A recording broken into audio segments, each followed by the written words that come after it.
This episode of Leaders is brought to you by Meridian Safety, the work health and safety platform built for Australian organisations.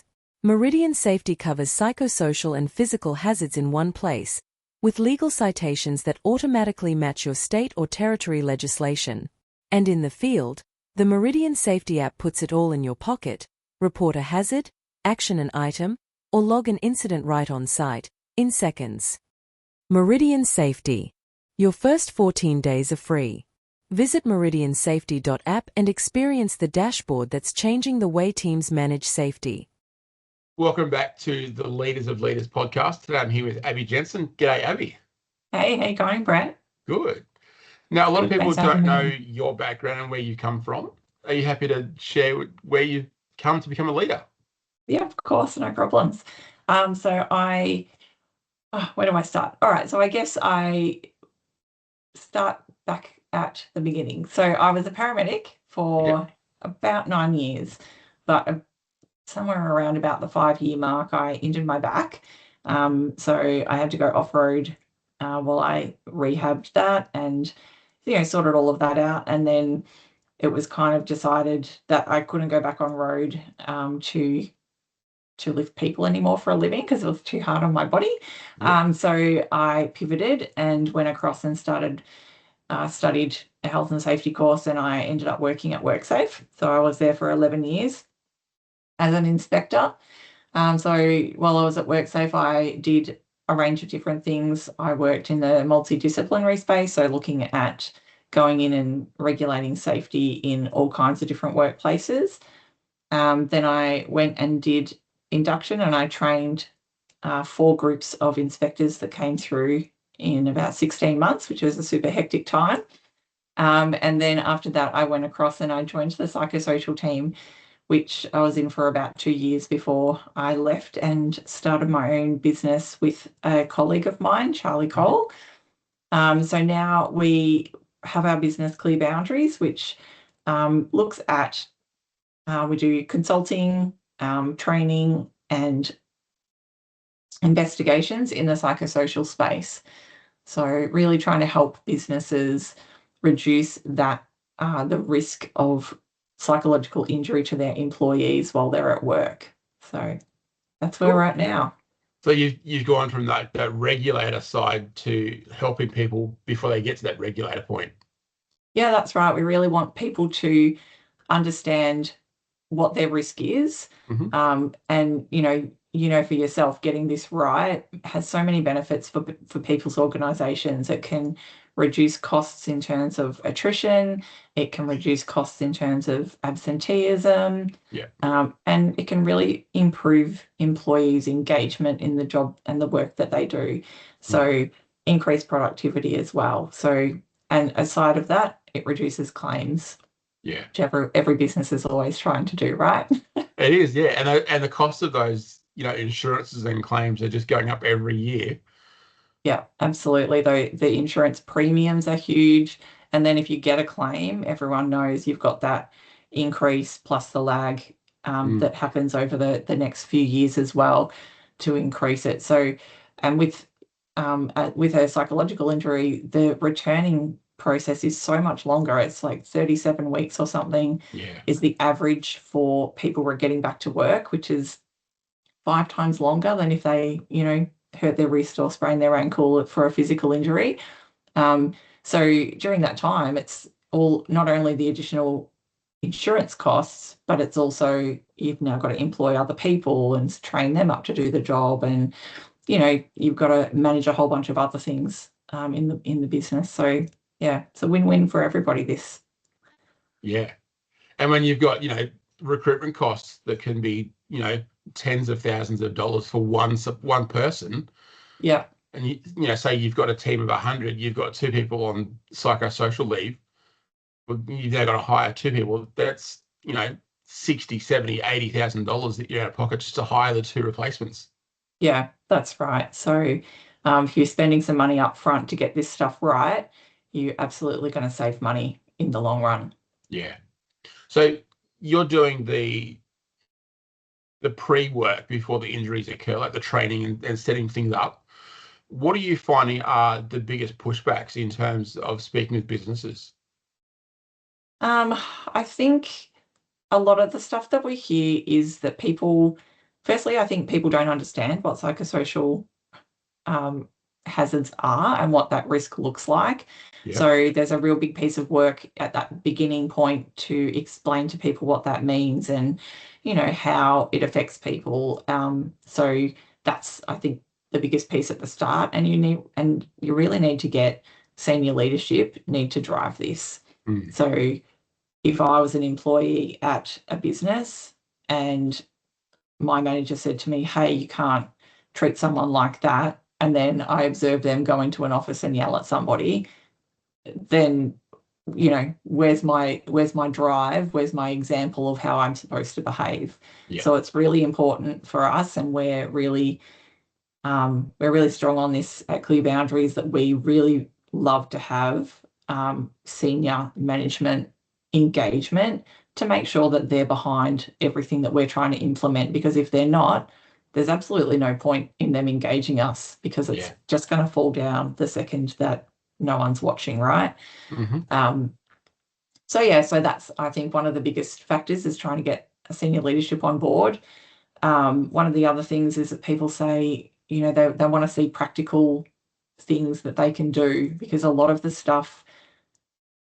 controls, or what we can call controls, the fixes to fix this sort of stuff, it can be a bit intangible. It's about, well, demonstrate how you want people to behave. Mm. So how do you measure that? It can sound a bit airy-fairy, but people will emulate what they're seeing, right? So if you walk around with a grumpy face all the time, people are going to think, oh, it's going to be a hard day at work. It's that, it becomes contagious. Be the happy day that you want your employees to catch, I guess. Mm-hmm. So I think that leadership component to this psychosocial hazard and risk is so important. Yeah. I think it's the biggest piece. But they're probably the biggest pushback sort of things that we get. It's around trying to get senior leadership on board, and it's about, what's the tangible things that we can do to measure. It's really hard to measure, but what can we do to measure how effective we are? And it's like, well, you're just going to have to wait and see, because the impact is going to be a little bit down the line when you get to 12 months and you go, oh, hang on, we haven't had to employ an extra 5 or 6 people. We're down on our attrition. We're keeping people. People are loyal to us. In 2 or 3 years' time, your insurance claims, your rate will come back because you haven't been getting more insurance claims, and work cover claims. So those measurements are there. They're just not immediate, and so it's not always an easy sell. Let's put it that way. Yeah, and I think too, because you think of a physical hazard, slips, trips, and falls. You've got your wet floor sign. That's the tangible control, and people are stuck in that of this tangible, immediate control, where assessing a psychological risk is not a tangible, like it's not something that's easily measured in terms of, a fraction with an X-ray. It's not measured the same way. No. So I think people are stuck in that way of trying to control the psychosocial hazards the same as they are the physical hazards. They just don't work the same. Yeah. But I mean, if you look back years and years, like this, the studies on this stuff is not different or new. No. When I studied my health and safety stuff 15 years ago, it was the same. They were saying the culture of a workplace and how senior leadership drive their people will tell you everything you need to know about how that business operates. Yeah. So it's been said for a long time. This is not new. No. And the slips, trips, and falls physical hazards have been around for 30 years. And I think now you've got the psychological, psychosocial hazards are catching up, and people are not wanting to worry about that because you've got the tangible aspect of the physical.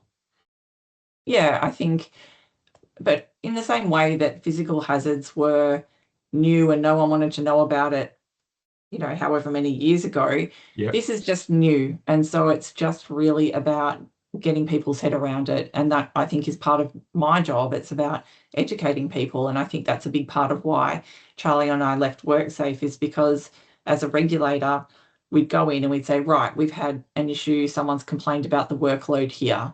We'd go in, we'd fix this one problem, and we're out again. We don't have that time to spend with businesses and really expand their knowledge so that they can create wider change.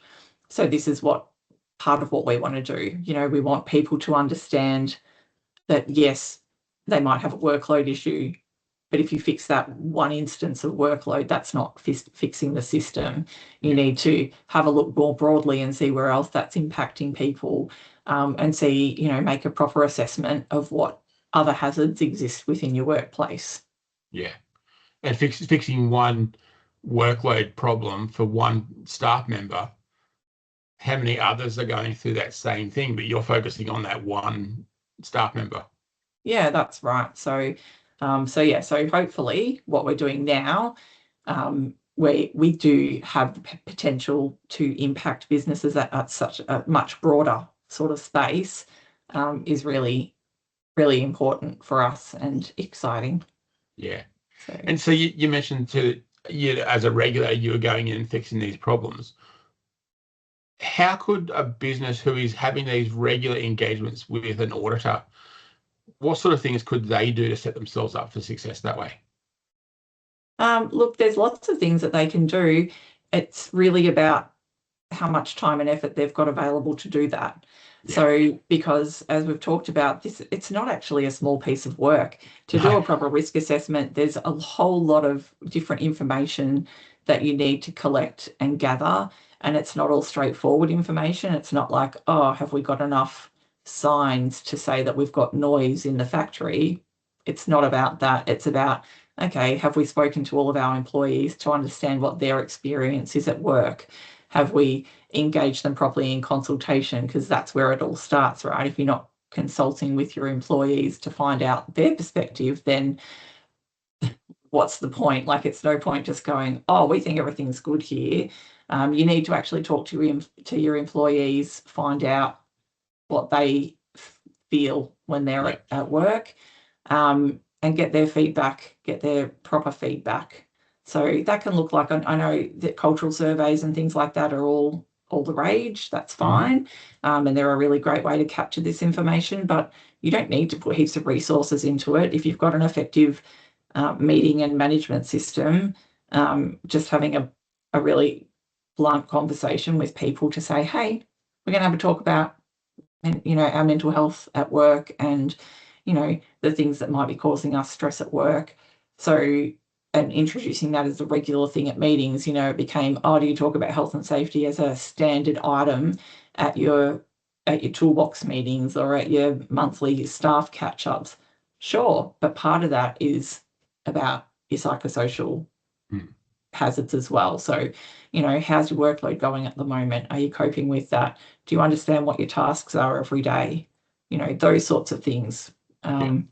So there's lots of components, and then you take that along with, your absenteeism data, but you can't just look at that in isolation. It's like, well, where are the patterns? Where are the, you've got to be looking for, you've got to know what you're looking for. So it's absolutely doable. It's just labor intensive to do that sort of stuff.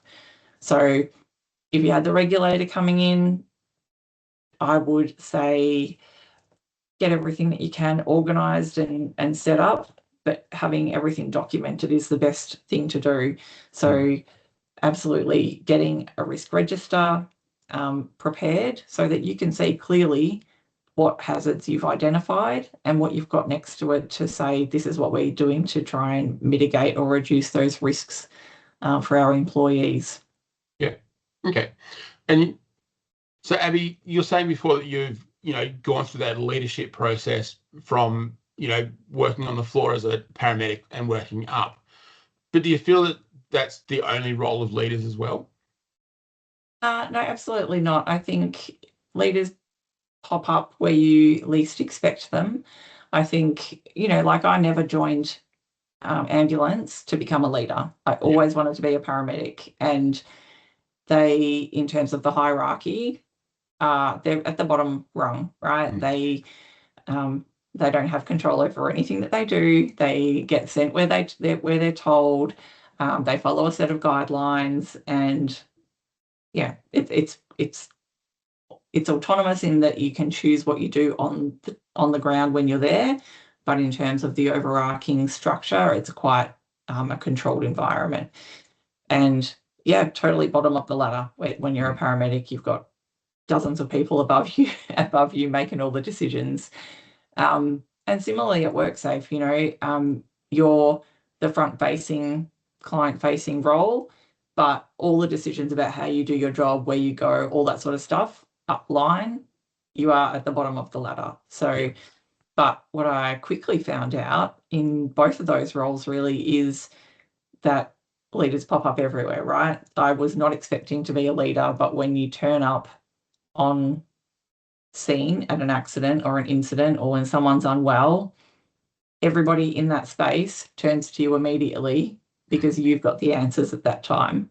So you might not be expecting it. And I remember one of my first jobs, I went to a family who had just had a baby, and I was, I think, 27, and I didn't have kids, and I turned up and I was like, sure, what's going on today? And they're like, we don't know what to do.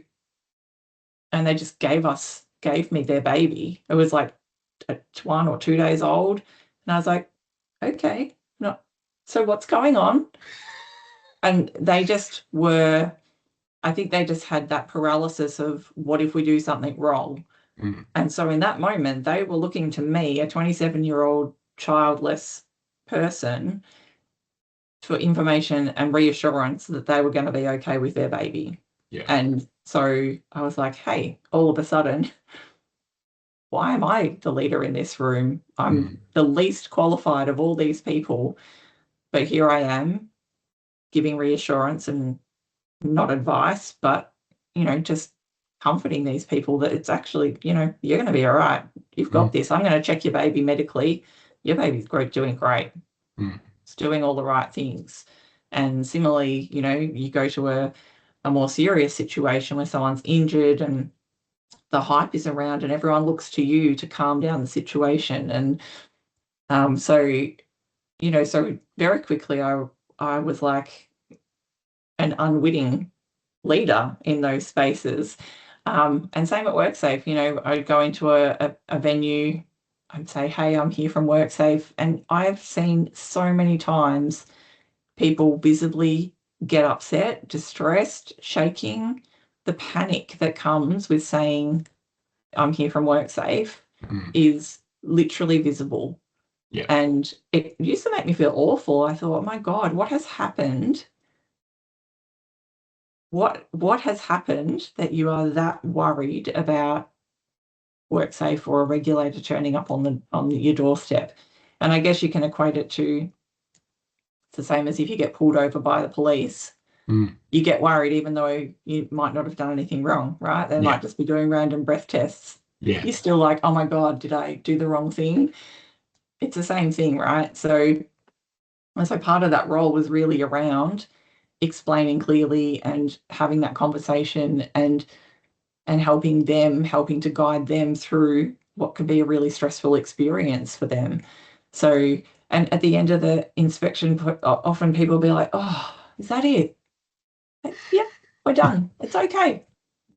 It's all right. I'm just going to send you a report and that's it. We're out. So, but that visible relief that you can see from people when they've just been holding it all in is, I thought it was sad, but because I think it'd be easy for me to say because I was the regulator, but most of the time you'll find inspectors are really helpful and they're just there to try and help people build their business to be the safest so that it can be. Like, that's why people join that kind of work, because they want to help people.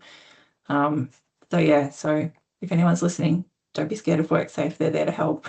Yeah. And then too, like you're talking about how, leadership was kind of thrust upon you in those situations. And there are some people that don't want that leadership responsibility.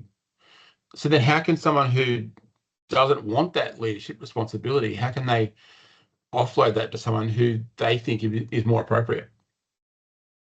Look, I think most people, if people are looking to you for leadership, that means that they see you as some form of a leader. And it doesn't mean that you have the most experience in that space. It means that you've got something about you, whether it's a title or a whatever, an aura or a vibe or whatever it is, they're looking at you for a reason. And so you might not want to be a leader. And in that time, it might not feel like you're being a leader, but ultimately that's what you are for that person at that time. So it doesn't need to be that you're a manager or a supervisor or whatever. You could be a colleague and someone comes to you and says, hey, this awful thing's going on. And they're looking to you for support and maybe a little bit of guidance about where to go to get extra help for that. Yeah. So in that moment, you're their leader. Mm. And that's okay. I think everyone's got something to share and help. Yeah. And you said just there that leader doesn't have to be a manager or a team leader. It can be a colleague. How often do you find that the team leader or the managers might not have a full grasp of what's going on within their team because they're going to those incidental leaders? Look, I think it really depends on the manager or supervisor. I think actually those people in that sort of middle management area, I actually think they've got the hardest job, right? Yeah. They're trying to accommodate everything that's coming from, senior leadership down to say this is what we expect of our team, these are the targets we need to meet, all that sort of stuff. But they're also dealing with the stuff that's coming up from their employee base. It's like, hey, this is really hard, or I'm having a terrible time at home for whatever reason, or I need a sick day for, whatever. My kid's on holidays, I need 2 weeks off. Like they're dealing with, they're like the meat and the sandwich. They're copying it from both sides and trying to balance out what great support looks like for their team so that their team continue to come to them with support, knowing what stuff to raise up and say, hey, this is causing trouble for my team for these and these reasons.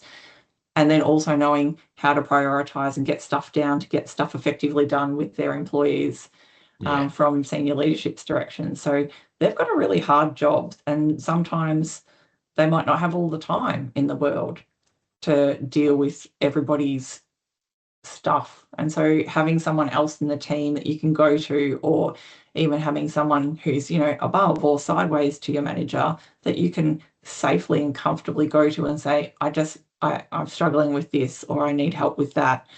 That I think just really demonstrates an effective and a psychosocially safe work environment. That's what it should be. One person shouldn't have all the answers. Yeah. Like, why is everyone having to go to HR for something? There should be 5 or 6 people that can answer the same question. So, utilize your resources and spread out the responsibility. It's like, yeah, ultimately that person might be responsible, but create a space where everyone can demonstrate their leadership and everyone can make it a safe space and get support from the people that are around them.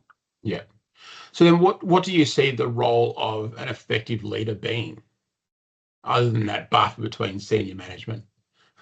I think an effective leader is, yes, the buffer, but also it's about being someone who can juggle a lot of that sort of stuff. It's about understanding that people are not robots and that work looks different for everybody, right?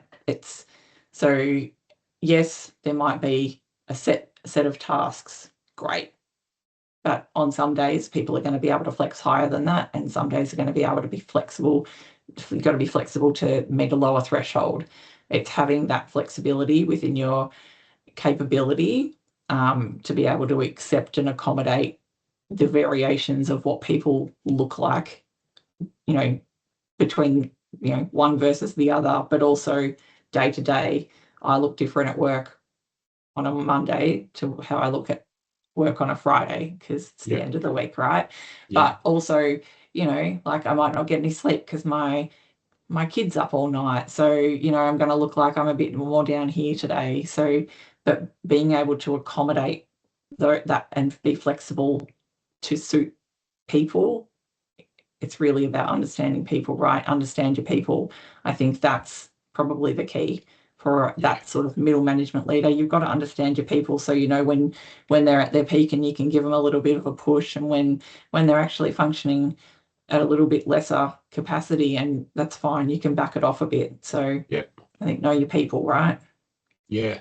I think that's the thing, leaders can often be seen as this, sit in the ivory tower type thing, where more often than not, it's, being seen, having lunch in the lunchroom rather than in your office, and getting to connect with your team can have a massive impact. Yeah. Yep, absolutely. I think being visible is not just being in the same office as somebody.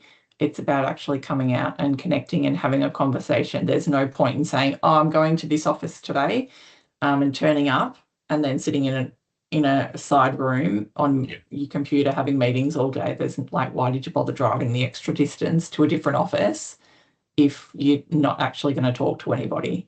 Yeah. But if you're going to come out and you're going to engage with the employees there, and then sure, make an announcement that you're coming out. Otherwise, there's no point. So you've got to make it, worthwhile visibility. Yeah. Yeah. Yeah, cool. So, Abbie, we've got a bit of a tradition here on the podcast where the previous guest leaves a question for the next person, not knowing who it is. And the question that's been left for you is, who was your childhood hero and why? My childhood hero was actually Keanu Reeves. Mm-hmm. And I just really liked him. There was something about him that I always liked. He seemed really genuine, even when he was doing Bill and Ted's. We all know that was, a moment in time. But you know what? He's lived up to all my expectations. Yeah. He seems like such a really genuine, kind person. All the things that I read about him to date, he just seems like my kind of person. So yeah, that's probably him. Yeah, cool. And like you hear all the stories about him, catching the train to go into the city, and it's like he's a human too. He's not one of these elite, move away from me type of people. He's there to have a chat and just be a genuine human being. Yeah, correct. He's just a normal person. Like he doesn't, he doesn't exude his wealth, and I don't know, like he just seems to really want to just get on with his life, his own personal life, which I totally respect. And he's just not the typical celebrity, which I love about him. Yeah. Yeah. And he makes good movies. He does. He does. Yeah. I think the last one I watched of his was John Wick. Yeah. But yeah, I need So to cool. finish watching those. I haven't finished the series yet. Oh, why not? Get on board. It's really good. I will. Awesome.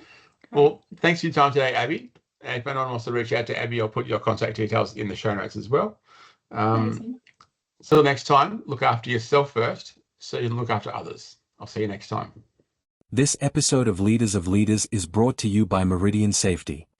Meridian Safety is the work health and safety management system built specifically for Australian organisations, covering both psychosocial and physical hazards, all in one place. A hazard register, risk assessments, control measures, corrective actions, worker consultation records, incident reporting, and legal citations that automatically match the right state or territory legislation, including Victoria's own OHS Act and regulations. But here's what sets it apart.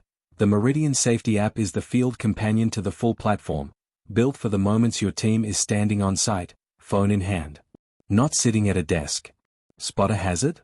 Report it instantly, psychosocial or physical, with the right category and legal reference attached automatically. Got an action assigned to you? Open My Actions, start it, and mark it complete. No computer required.